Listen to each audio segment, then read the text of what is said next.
Maio 3, Juízes 17, verso 1 a 18, verso 31.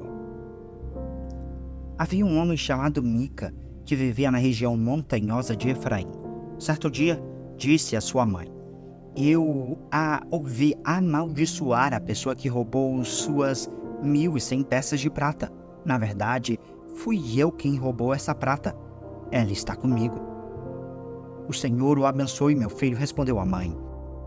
Ele devolveu a prata e ela disse: dedico solenemente estas peças de prata ao Senhor, em favor de meu filho. Mandarei fazer uma imagem esculpida e um ídolo de metal. Assim, quando ele devolveu a prata à mãe, ela separou 200 peças e as entregou a um ourives. Delas, ele fez uma imagem esculpida e um ídolo de metal, que foram colocados na casa de Mica. Esse homem, Mica, construiu um santuário para o ídolo e também fez um colete sacerdotal e alguns ídolos do lar. Então nomeou um de seus filhos como seu sacerdote pessoal. Naqueles dias, Israel não tinha rei. Cada um fazia o que parecia certo a seus próprios olhos. Certo dia, um homem levita que vivia em Belém de Judá chegou àquela região. Havia saído de Belém à procura de outro lugar para morar. Em sua viagem, chegou à região montanhosa de Efraim e aconteceu de parar na casa de Mica. De onde você vem? Perguntou Mica. Ele respondeu: sou levita de Belém de Judá e estou à procura de um lugar para morar. Fica aqui comigo e seja pai e sacerdote para mim, disse Mica. Eu lhe darei 10 peças de prata por ano, além de roupa e comida. O jovem levita concordou e se tornou como um dos filhos de Mica. Então Mica nomeou o levita seu sacerdote pessoal e o jovem ficou morando em sua casa.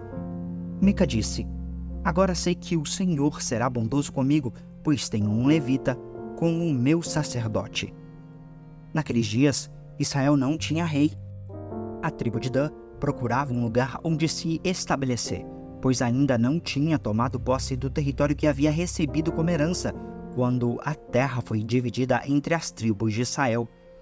Então os homens de Dan escolheram dentre seus clãs 5 guerreiros corajosos das cidades de Zorá e Estaol para explorar um território onde a tribo pudesse se estabelecer.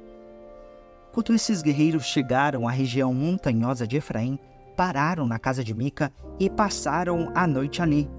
Enquanto estavam na casa de Mica, reconheceram o sotaque do jovem levita, de modo que se aproximaram dele e perguntaram: quem o trouxe para cá e o que você está fazendo nesse lugar?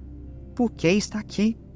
O jovem respondeu: fiz um acordo com Mica e ele me contratou como seu sacerdote pessoal. Então eles disseram: pergunte a Deus se nossa viagem será bem-sucedida. Vão em paz, respondeu o sacerdote. O Senhor está cuidando de sua viagem. Os 5 homens prosseguiram até a cidade de Laís, onde notaram que os habitantes levavam uma vida tranquila como os sidônios. Eram pacíficos e viviam em segurança, pois não havia quem os oprimisse em sua terra. Estavam longe de Sidom e não tinham nenhum aliado por perto. Quando os homens voltaram a Zorá e a Estaol, seus parentes lhes perguntaram: o que vocês descobriram? Eles responderam: vamos atacá-los. Vimos a terra e ela é muito boa. O que vocês estão esperando? Não hesitem em avançar e tomar posse dela. Quando chegarem lá, verão que o povo leva uma vida tranquila. Deus nos deu uma terra espaçosa e fértil, onde não falta nada. Então 600 homens da tribo de Dan, armados para a guerra, partiram de Zorá e de Estaol. Acamparam num lugar a oeste de Kiriat Jearim, em Judá, conhecido hoje como Maané-Dan. Dali, prosseguiram para a região montanhosa de Efraim e chegaram à casa de Mica. Os 5 homens que haviam explorado a terra nos arredores de Laís explicaram aos outros: numa dessas casas há um colete sacerdotal e também alguns ídolos do lar, uma imagem esculpida e um ídolo de metal. O que vocês acham que devem fazer? Os 5 homens saíram da entrada principal e foram à casa de Mica, onde morava o jovem levita, e o saudaram. Os 600 guerreiros armados da tribo de Dan ficaram à entrada da porta, e os 5 espiões entraram no santuário e removeram a imagem esculpida, o colete sacerdotal, os ídolos do lar e o ídolo de metal. Enquanto isso, o sacerdote ficou junto à porta, com os 600 guerreiros armados. Quando o sacerdote viu que os homens estavam levando todos os objetos sagrados do santuário de Mica, perguntou: "O que vocês estão fazendo?" "Fique quieto e venha conosco", responderam.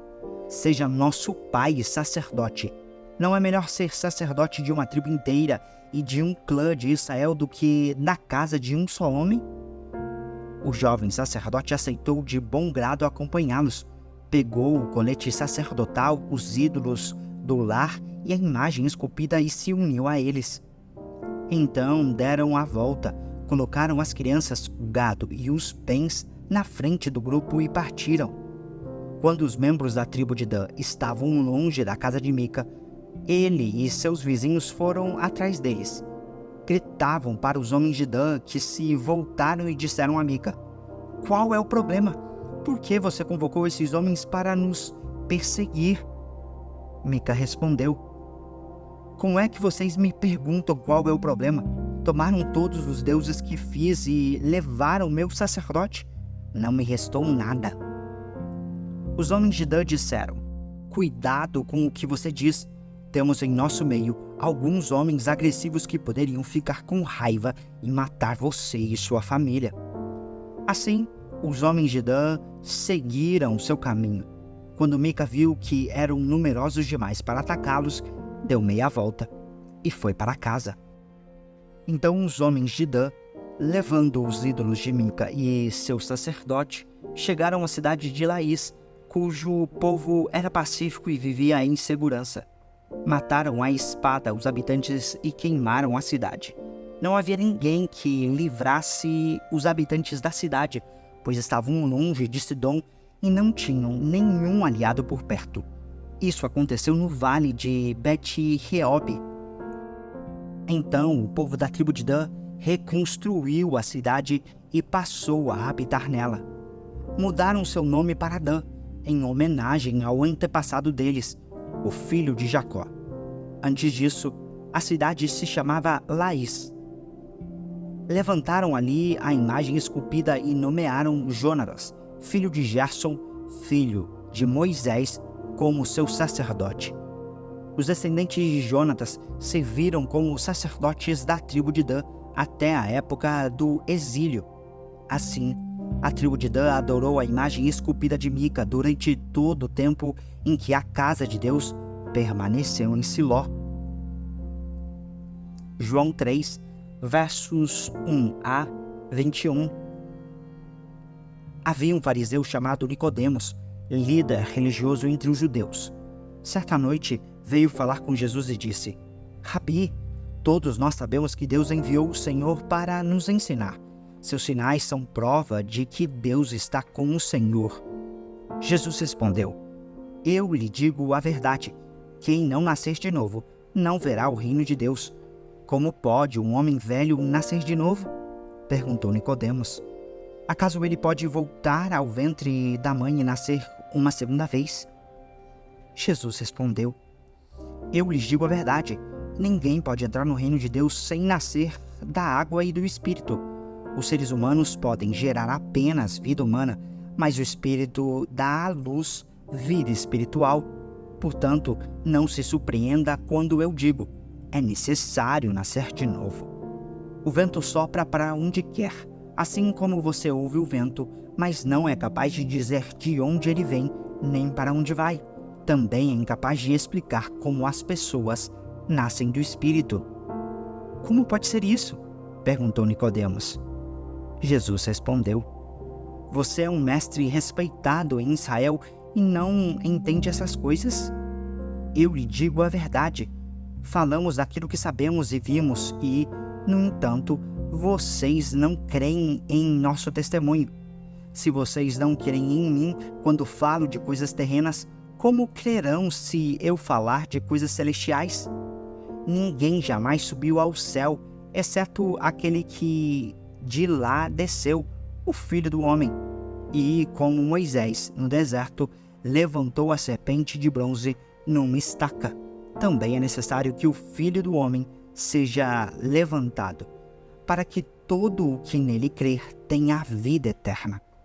Porque Deus amou tanto o mundo que deu seu Filho único, para que todo o que nele crer não pereça, mas tenha a vida eterna.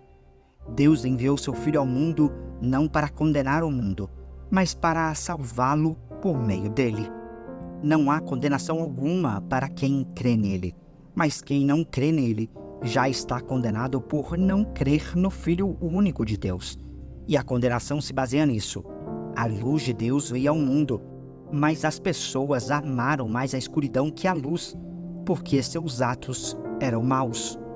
Quem pratica o mal odeia a luz e não se aproxima dela, pois teme que seus pecados sejam expostos. Mas quem pratica a verdade se aproxima da luz, para que os outros vejam que ele faz a vontade de Deus. Salmos 104, versos 1 a 23. Todo o meu ser louve o Senhor. Ó Senhor, meu Deus, como és grandioso! Estás vestido de glória e majestade, envolto num manto de luz. Estendes a cortina estrelada dos céus. Pões as vigas de tua casa nas nuvens de chuva. Fazes das nuvens o teu carro de combate. Cavalgas nas asas do vento. Os ventos são teus mensageiros e as chamas de fogo teus servos. Firmaste o mundo sobre seus alicerces, para que jamais seja abalado. Vestiste a terra com torrentes de água, com água que cobriu até os montes.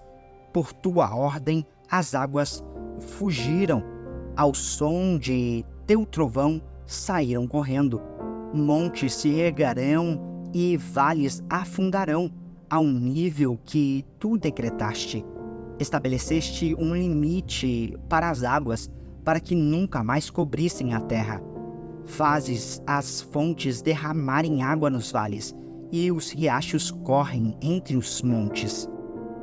Todos os animais bebam dessa água, e os jumentos selvagens matam a sede. As aves fazem ninho juntos aos riachos e cantam entre os ramos das árvores. De tua habitação celeste envias chuva sobre os montes e enches a terra com o fruto do teu trabalho. Fazes o pasto crescer para os animais e as plantas para as pessoas cultivarem. Permites que da terra colham seu alimento, vinho para alegrar o coração, azeite para fazer brilhar a pele, pão para dar forças. As árvores do Senhor são bem cuidadas, os cedros do Líbano que ele plantou. Nelas as aves fazem seus ninhos, nos ciprestes as cegonhas têm seu lar, no alto dos montes vivem as cabras selvagens, nas rochas se escondem os coelhos silvestres. Fizeste a lua para marcar as estações, e o sol sabe a hora de se pôr. Envias a escuridão e se faz noite. Quando vagueiam os animais do bosque, os leões jovens rugem por sua presa, saem à procura do alimento que Deus lhes provê. Ao amanhecer, eles se recolhem, voltam à toca para descansar. Então, as pessoas saem para o serviço, onde trabalham até o entardecer. Provérbios 14, versos 20 e 21. Os pobres são desprezados pelos vizinhos, enquanto os ricos têm muitos amigos. É pecado desprezar o próximo. Feliz o que ajuda os pobres.